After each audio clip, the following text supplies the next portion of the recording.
नमस्कार मित्रांनो, मी सारिका आणि तुमचं स्वागत आहे मराठी बायकथा या आपल्या हक्काच्या चॅनलवर, जिथे आम्ही तुम्हाला घेऊन जातो अदृश्य जगाच्या दारात. आज मी तुम्हाला निखिल नावाच्या एका सामान्य माणसाच्या जीवनातील थरार सांगणार आहे. ही गोष्ट आहे 2005च्या पावसाळ्याची, जेव्हा नवी मुंबईतील वाशीमध्ये घडलेल्या एका घटनेने निखिलचं आयुष्य पूर्णपणे हादरवून टाकलं. रात्रीच्या काळोखात मुसळधार पावसात एका इमारतीच्या छतावर त्याला जे दिसलं ते पाहिल्यावर तुमच्या अंगावर निश्चितच काटा उभा राहील. मित्रांनो, ही कथा तुम्ही शेवटपर्यंत नक्की बघा, कारण प्रत्येक क्षणाला यातला थरार वाढत जातो. आणि निखिलच्या शब्दात सांगायचं तर तो नुसता भास नव्हता, ते एक सत्य होतं जे आजही माझा पाठलाग करतंय. चला तर सुरू करूया आजची भयानक कहाणी. माझं नाव निखिल आणि 2005चा तो पावसाळा, तो माझ्या आयुष्यातील सर्वात अजब, सर्वात थरकाप उडवणारा काळ होता. आज इतकी वर्ष झाली, पण आजही जेव्हा आकाशात ढग दाटून येतात आणि पावसाचे मोठे थेंब खिडकीवर आदळायला लागतात ना, तेव्हा माझ्या डोळ्यासमोर तो रिकामा रस्ता आणि छतावरून हळूच खाली झुकणारी ती आकृती उभी राहते. माझं हृदय इतकं गतिमान होतं की मला श्वास घ्यायलाही कठीण वाटतं. मला माहीत आहे तुम्हाला हे स्वप्न किंवा भास वाटे, पण मी तुम्हाला सांगतो, मी जे पाहिलं ते माझ्यासोबत होतं. ती घटना घडण्यापूर्वी माझं आयुष्य खूप छान आणि साधारण होतं. तुम्ही म्हणाल, एखाद्या सामान्य माणसाचं आयुष्य कसं असतं? तसंच होतं माझं. नवी मुंबईतील वाशी 17 सेक्टरमध्ये एका IT कंपनीत मी नेटवर्क इंजिनियर होतो. काम तणावाचं होतं खरं, पण ऑफिसमधून बाहेर पडल्यावर माझा सगळा तणाव माझ्या कुटुंबाला बघून नाहीसा व्हायचा. माझी दुनिया माझ्या कुटुंबात होती. माझी पत्नी अन्विता आणि आमची 8 वर्षांची लाडकी मुलगी आदिती, खूप बोलकी आणि निरागस. तिला हसताना पाहिलं की दिवसभराचा थकवा कुठल्या कुठे पळून जायचा. ती आमच्यासाठी जणू देवाचं देणच होती. आम्ही नुकतेच वाशीच्या सेक्टर 6 मधल्या एका साध्या पण सुंदर फ्लॅटमध्ये राहायला आलो होतो. नवीन घर, नवीन वातावरण, सगळं कसं स्वप्नवत होतं. आणि पावसाळा म्हणजे आदितीचा लाडका ऋतू. तिला खिडकीत बसून गरम चहा बिस्किटांच्या वासासोबत पावसात खेळणारी मुलं पाहायला खूप आवडायचं. अन्विता तर रोज माझी वाट बघून पावसात गरम पोहे किंवा गरमागरम भजी बनवून ठेवायची. तिचा हात तो तर काय जादुई. त्या वासानेच घरी पोचल्याचं समाधान मिळायचं. आम्ही सेक्टर 6 मध्ये जो फ्लॅट घेतला होता तो तसा जुन्या पद्धतीचा, पण प्रशस्त आणि हवेशीर होता. बाल्कनीतून आजूबाजूच्या सोसायटीच्या हिरवळीचा आणि उंच इमारतीचा शांत देखावा दिसायचा. खरं सांगायचं तर मुंबईच्या धावपळीतून शांतता मिळण्याचं ते माझं हक्काचं ठिकाण होतं. माझं आयुष्य एका साध्या पण गोड संतुष्टतेच्या चक्रा यामध्येच अडकलं होतं. सकाळी ऑफिसला जाणं, संध्याकाळी परत येणं आणि कुटुंबासोबत काही क्षण घालवणं. अन्विताला माझ्या कामाचा ताण माहीत होता, त्यामुळे ती कधीच तक्रार करायची नाही. निखिल, थोडं गरम आहे, खाऊन घ्या, ती म्हणायची. तिच्या हातच्या गरमागरम भाज्या आणि पोळ्या, आणि हो, पावसाळ्यातले ते तिचे स्पेशल पोहे किंवा कांदा भजी. मला आठवतंय, ज्या दिवशी पाऊस सुरू व्हायचा त्या दिवशी ऑफिसमधून घरी येतानाच भिंतीवर आदळणाऱ्या पावसाच्या आवाजासोबतच माझ्या मनात अन्विताने आज काय बनवलं असेल हा विचार सुरू व्हायचा. तिची ती गृहिणीची माया, तिच्या त्या पदार्थांचा घरभर पसरलेला सुगंध, ते म्हणजे आमच्या घरातील शांतीचं संगीत होतं. पाऊस मला आठवतोय, आदिती खिडकीच्या बाजूच्या सोफ्यावर बसून वाशीच्या रस्त्यावर साचलेल्या पाण्यात झपझप करणाऱ्या मुलांना पाहत राहायची. तिच्या चेहऱ्यावरचा तो आनंद, पाऊस कसा तिच्यासाठी एक उत्सव होता, हे मी कधीच विसरू शकत नाही. आणि ती रात्र, ती शांतता भंग करणारी रात्र, तो दिवस ऑफिसमध्ये इतका तणावपूर्ण होता की मला 7 वाजता घरी पोचायचं असूनही रात्रीचे 10:30 वाजले. एका महत्वाच्या सर्व्हरच्या समस्येमुळे सगळेच अडकलो होतो. काम संपवलं, पण बाहेर पडतोय ना पडतोय तोपर्यंत वाशीमध्ये पाऊस सुरू झाला. नुसता पाऊस नाही, तर मुसळधार पाऊस. आकाशातून जणू काही कोणीतरी पाणी ओततच होतं. विजांचा कडकडाट इतका मोठा होता की कान बधीर व्हावेत. रस्त्यावर पाणी भरल्यामुळे बस आणि ऑटो मिळणं शक्यच नव्हतं. मी अन्विताला मेसेज केला, थोडा उशीर होईल, पाऊस खूप आहे, काळजी करू नकोस. आदिती आतापर्यंत झोपली असेल असं वाटलं. मी छत्री शिवाय, रेनकोट शिवाय फक्त त्या थंड आणि ओल्या वाऱ्याला अंगावर झेलत घराकडे हळूहळू चालत निघालो. उंच इमारतींच्या लाईट्स त्या कोसळणाऱ्या पाण्यातून धुसर दिसत होत्या. वाशीच्या त्या भागात रात्रीच्या वेळी माणसांची वर्दळ तशीही कमी होते, पण त्या रात्री एक विचित्र शांतताच पसरली होती. फक्त आणि फक्त पावसाचा आवाज आणि कधीतरी एखाद्या दूरच्या कुत्र्याचं रडणं. माझ्या मनात फक्त एकच विचार होता, लवकरात लवकर घरी पोचायचं, अन्विताच्या हातची गरम भजी खायची आणि आदितीला एकदा मिठी मारायची. आणि याच विचारांमध्ये मी माझ्या आयुष्यातील सर्वात मोठी आणि सर्वात भयानक चूक केली. माझी सर्वात मोठी चूक, ज्याचा पुढे कथित उलगडा होईलच. वाशीमध्ये रात्रीच्या वेळी लाइटिंगची तशी चांगलीच सोय होती, पण त्या रात्रीच्या मुसळधार पावसामुळे सगळीकडे धुरकट आणि भयान शांतता पसरली होती. पाऊस इतका जोरात होता की रस्त्यावर पाणी तुंबून ओढ्यासारखं वाहायला लागलं होतं. माझ्या चपला पाण्यात चपचप असा आवाज करत होत्या, पण तो आवाज सुद्धा पावसाच्या सळसळणाऱ्या मोठ्या आवाजात दबून जात होता. मी घड्याळाकडे पाहिलं. रात्रीचे सुमारे 11:30 वाजले होते. पाऊस, वेळ आणि एका चुकीच्या रस्त्यावर चालणं, या तिन्ही गोष्टी मिळून माझ्या मनात एक अनामिक भीती निर्माण करत होत्या. सेक्टर तसा शांत होता, पण इतका शांत की जणू इथे कोणीच राहत नाही. उंच इमारती, पण खिडक्यांमध्ये लाईट्स बंद होत्या. मी चालत राहिलो आणि अचानक माझ्या पायाला ब्रेक लागल्यासारखं झालं. मी ज्या इमारतीसमोर थांबलो ती अगदी आमच्या इमारतीसारखीच दिसत होती. अगदी तशीच डिझाईन, त्याच सारखी बाल्कनी, त्याच रंगाच्या खिडक्या. डोळ्यांवर विश्वासच ठेवायलाही मी तयार नव्हतो. मला वाटलं, अरे वा, मी लवकर पोचलो.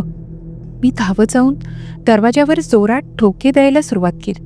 माझा आवाज पावसाच्या आवाजात मिसळला. अन्विता, दरवाजा उघड, मी आलोय. मी पुन्हा दरवाजा ठोठवला, पण आतून कोणतीच हालचाल नव्हती. एक थंड आणि जड शांतता आतून येत होती, जणू आतमध्ये कोणीच नाही. माझ्या मनात एक विचार आला, मेसेज वाचला नसेल, झोपली असेल. मी थोडासा चिडलो आणि जोरात हाका मारायला लागलो, अन्विता, मी आलोय. माझा आवाज त्या रिकाम्या वातावरणात इको होऊन परत माझ्याकडेच येत होता. आणि त्याच क्षणी त्या शांततेत मला वरून एक विचित्र संत आवाज आला. तो आवाज पाण्याचा नव्हता, तो आवाज विजांचाही नव्हता. तो आवाज होता पावलांचा, जणू कोणीतरी ओल्या पृष्ठभागावरून हळूहळू चालत आहे. चकचक असा आवाज होता तो, अस्पष्टपणे. मी मान वर करून पाहिलं. इमारतीचं छत, मंद पिवळसर ट्यूबलाईटच्या धुरकट उजेडात मला एक आकृती दिसली. ती एक बाई होती. पांढरे, पूर्णपणे भिजलेले कपडे आणि ओले केस. ते इतके लांब होते की तिच्या कमरेपर्यंत पोचले होते.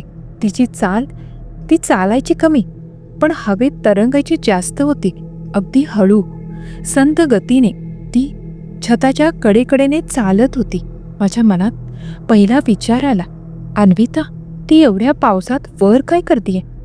मी तिला थांबवण्यासाठी पूर्णपणे ताकदीनिशी ओरडलो, तिथे पाणी साचले, घसरशील, खाली ये. पण तिने माझ्याकडे पाहिलं नाही आणि माझा आवाज तिच्यापर्यंत पोचलाच नाही. ती ऐकतच नव्हती. तिचा चेहरा अंधारात आणि त्या धुसर प्रकाशात दिसत नव्हता, पण तिची ती चाल, तिची ती हवेत तरंगण्याची पद्धत, माझ्या अंगावर रोमांच उभे राहिले. मी तिथेच स्तब्ध झालो. ती चालत चालत अगदी छताच्या कडेला पोचली. खाली मोठा उतार होता आणि मग मी जे पाहिलं त्याने माझ्या श्वासाची गतीच थांबवली. पावसाचे थेंब, मुसळधार पाऊस, तो तिच्या अंगावर लागतच नव्हता.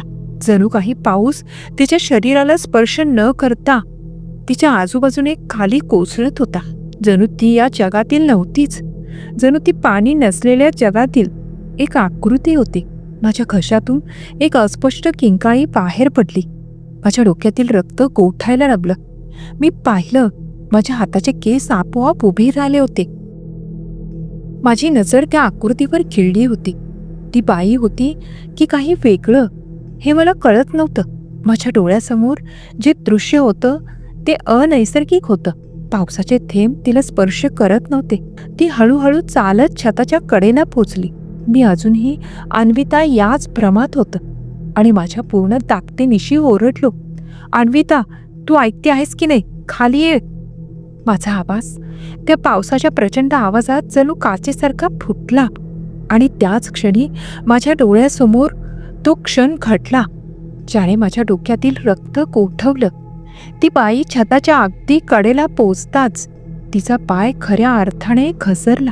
एका क्षणात तिचं शरीर छताच्या कडेवरून खाली झुकलं आणि ती सरळ खाली पडायला लागली. मी माझा जीव घेऊन ओरडलो. माझ्या तोंडातून एक विजेच्या कडकडाटीसारखी किंकाळी बाहेर पडली. नाही, माझं हृदय माझ्या छातीतून बाहेर पडेल इतक्या वेगाने धडधडत होतं. मला वाटलं आता ती खाली या दगडांवर, या फरशीवर धप्प करून आदळणार. पण ती जमिनीवर आदळलीच नाही. जमीन आणि तिचं शरीर यात फक्त काही फुटांचंच अंतर राहिलं होतं. पण त्याच क्षणी ती हवेतच विरघळून गेली. जणू काही कोणीतरी एका क्षणात लाईट बंद करावी तशी ती आकृती, पांढरे कपडे, लांब केस, सगळं काही प्रकाश आणि धुराच्या एका अस्पष्ट छायेत विलीन झालं. ती तिथे नव्हतीच. माझं शरीर जागेवरच पूर्णपणे कोठलं. गुडघे थरथरत होते. छाती इतक्या वेगाने श्वास घेत होती की प्रत्येक श्वास मला सुईसारखा टोचत होता. मी हातांच्या मुठी आवळल्या होत्या आणि माझ्या घशातून आवाजच फुटत नव्हता. ती भयानक शांतता, ती मला आतपर्यंत खात होती. मी अजूनही थरथरत घाबरून त्या रिकाम्या जमिनीकडे पाहत उभा होतो. पण हा थरार इथेच संपला नाही. मी अजूनही माझं शरीर सावरत असतानाच मी ज्या दरवाजावर ठोठावत होतो तो चुकीचा दरवाजा अचानक उघडला. जुन्या कंजलेल्या बिजागरीच्या आवाजाने त्या भयान रात्रीची शांतता भेदरली आणि आतून एक माणूस बाहेर आला.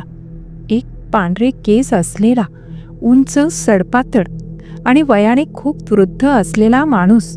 त्याचे डोळे, ते डोळे नव्हते तर ते क्रोधाचे दोन लाल अंगार होते. त्याच्या चेहऱ्यावर रागीटपणा इतका होता की तो एखाद्या वेड्या माणसासारखाच दिसत होता. तो माझ्यावर एकदम गुरगुरला, इतक्या रात्री कोण खिडक्या दारं ठोठावतंय? कोण आहेस तू? इथे काय करतोयस एवढ्या रात्री? माझ्या तोंडातून शब्द बाहेर पडत नव्हते. मी अडखळत त्याला जे पाहिलं होतं ते सांगण्याचा प्रयत्न केला. मी छतावर एक बाई होती, ती पडली आणि गायब झाली. माझं वाक्य पूर्ण व्हायच्या आतच त्याने कमरेला लावलेली एक गोष्ट काढली आणि माझ्या डोळ्यासमोर पावलांच्या धुरकट प्रकाशात एक जुना मोठा चमकणारा कोयता दिसला. त्याने तो कोयता माझ्या दिशेने रोखला. त्याचे लाल डोळे अधिकच क्रूर झाले. खोटं बोलू नकोस, लोक लुटायला येतात रात्री. माझ्या घराच्या भोवती फिरू नकोस, निघ इकडं. माझ्या मनात फक्त एकच विचार आला, जीव वाचव आणि पळ.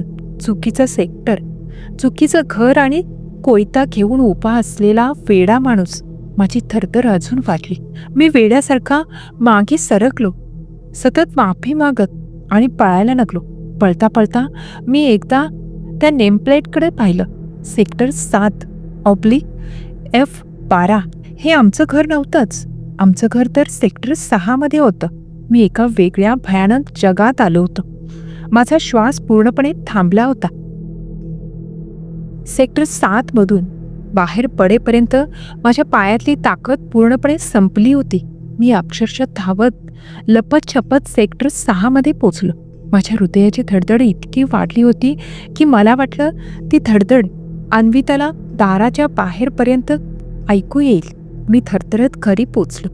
अन्विताने दार उघडताच माझ्या चेहऱ्याकडे पाहिलं आणि तिच्या डोळ्यात काळजी दिसली. काय झालं निखिल? चेहरा एवढा फिकट का? तू पूर्ण भिजला आहेस आणि श्वास का इतका वेगाने चाललाय? तिचा आवाज ऐकताच मला थोडं बरं वाटलं. मी आत गेलो आणि मागे दरवाजा लावून घेतला. मी तिला सगळं सांगितलं. सेक्टर 7, चुकीचं घर, छतावरची ती बाई, तिचं हवेत गायब होणं आणि तो कोयता घेऊन तारावर उभा असलेला वेडा माणूस. अन्विताने माझं बोलणं ऐकलं. तिच्या चेहऱ्यावर भीतीपेक्षा जास्त कौतुक आणि हसू होतं. अरे वेडा, पावसात भास दिसले असतील तुला. तू कामाच्या ताणामुळे थकला आहेस आणि तो वृद्ध माणूस, तो एकटा राहतो. रात्री कोणीतरी दार वाजवलं म्हणून त्याला राग आला असेल. तू आता खूप भिजला आहेस, चल कपडे बदल.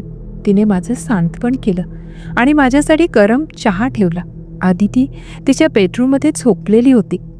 तिचा निरागस शांत चेहरा पाहिल्यावर मला क्षणभर वाटलं, खरंच अन्विता म्हणते तसंच असेल भास. पण मला त्या छतावरची ती बाई आठवली. पाऊस तिला स्पर्श करत नव्हता. ती आठवण माझ्या मनात काट्यासारखी रुतली. शांत झोपलेल्या आदितीच्या शांत चेहऱ्यात मला क्षणभर भास झाला की त्या बाईचे पांढरे कपडे आणि ओले केस मला दिसत आहे. मी लगेच डोळे चोळले आणि ती नुसती भीती आहे हे स्वतःला समजावलं. दुसऱ्या दिवशी ऑफिसमधून लवकर सुट्टी घेऊन मी जाणीवपूर्वक सेक्टर 7च्या त्या रस्त्यावर गेलो.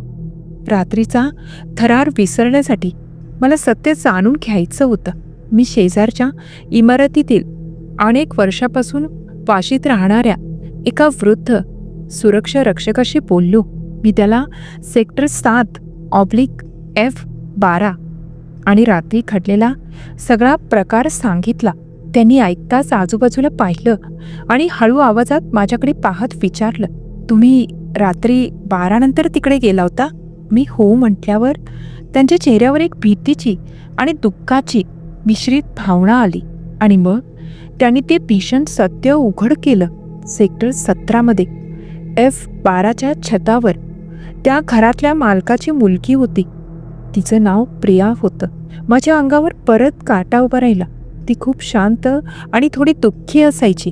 काही वर्षापूर्वी पावसाळ्याच्या अशाच एका मध्यरात्री तिचा पाय घसरला आणि ती त्याच छतावरून खाली पडली होती. सुरक्षा रक्षकाने पुढे सांगायला सुरुवात केली. त्यांचा आवाज आणखी हळू झाला. ती पडली खाली जमिनीवर, पण काही लोकांनी सांगितलं की त्या रात्री तिच्या वडिलांनी, तो जो कोयता घेऊन उभा असलेला वृद्ध माणूस होता, तिला छतावर जाण्यापासून रोखलं नाही किंवा तिला पडताना धरलंच नाही. सुरक्षा रक्षकाने माझ्या डोळ्यात पाहिलं. ते खूप कठोर आणि संशयी स्वभावाचे होते. त्यांना वाटायचं की ती त्यांना त्रास देत आहे. त्या रात्री काहीतरी मोठं भांडण झालं होतं आणि त्यांनी श्वास घेतला आणि म्हणतात तिचा आत्मा तिथेच अडकला आहे. तिला मुक्ती मिळाली नाही कारण तिचे वडील अजूनही हे सत्य स्वीकारत नाही की तिच्या मृत्यूला ते स्वतः जबाबदार होते.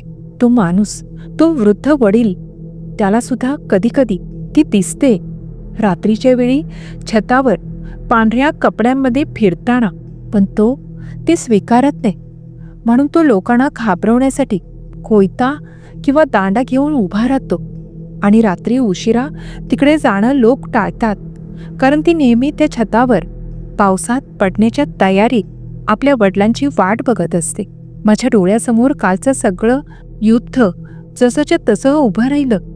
मी हवेत विलीन झालेली ती आकृती, तिचा चेहऱ्याविना असलेला तो भयानक भास. आता मला कळलं, मी फक्त एका चुकीच्या पत्त्यावर गेलो नव्हतो.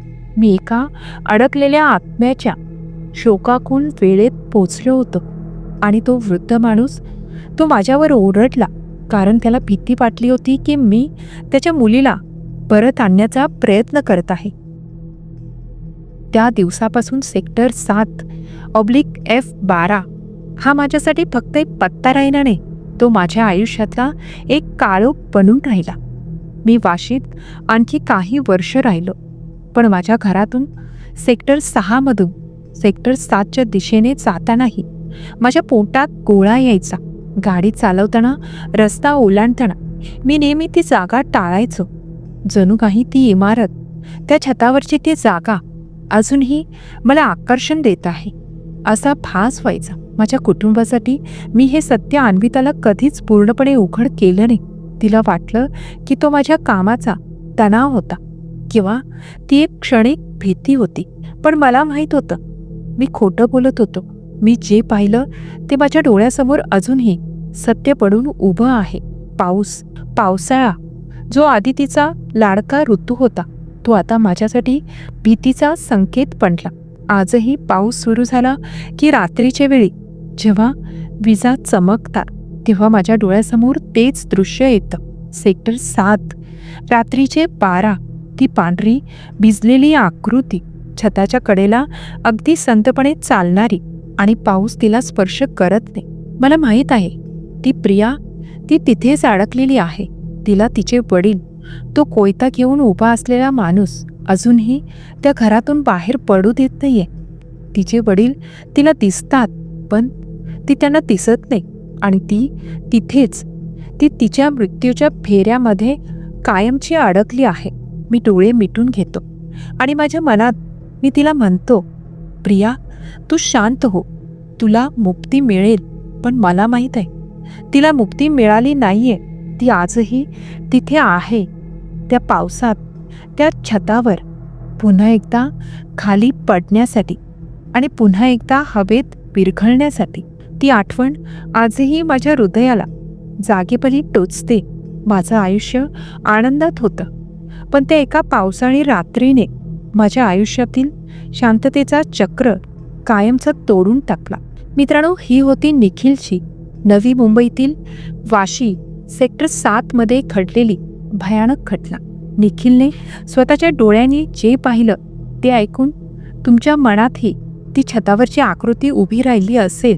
विचार करा, एखादा आत्मा आपल्याच घरात, आपल्याच मृत्यूच्या क्षणात कसा अडकू शकतो, आणि कुटुंबातील सदस्यच एकमेकांच्या मृत्यूला कारणीभूत ठरल्यास त्या जागेवर किती भयानक ऊर्जा तयार होते.